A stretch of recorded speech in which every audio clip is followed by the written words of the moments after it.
د جن او پریس او د باختر نباتي غوړیو دولتي شرکت رئیس وایي له کلونو ځنډ وروسته یو ځل بیا د باختر په نوم د غوړیو تولیدي شرکت جوړ او پر فعالیت یې پیل وکړ چې ټول ټال 1.5 میلیون افغانۍ لګښت پرې راغلی چې په 24 ساعتونو کې له 100 څخه تر 25 ټنه دانه لرونکي پنبې د تولید وړتیا لري.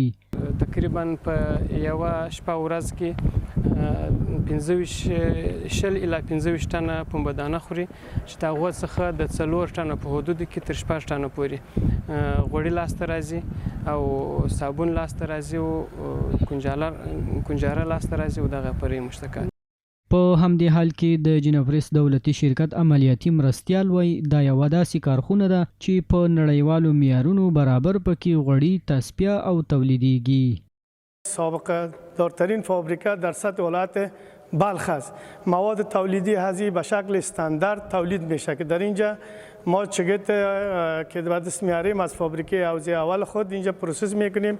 اینجا ما روغن تصفیه شده خالص که با معیارهای بین المللی اینجا تولید میشه ما برای مردم خود عرضه میکنیم.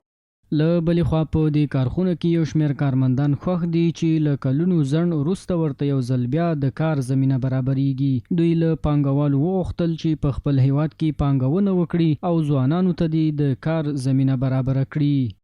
موږ په خپله په همدا چې لاسته لرو هغه پرزې هماغه زړه پرزونه هم جوړه کړې ده. الحمدلله چې د امتحاني کار هم پیل کړی ده او کار هم کړی ښه نتیجه هم اخیستې ده. دیگه امارت اسلامی آمدن فابریکا را فعالیت داده.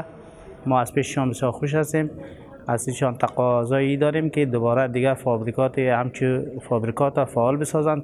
دا په داسې حال کې ده چې اوس مهال د دې کارخونې په 3 برخو کې نږدې 60 کسانو ته عملاً د کار زمینه برابره شوې.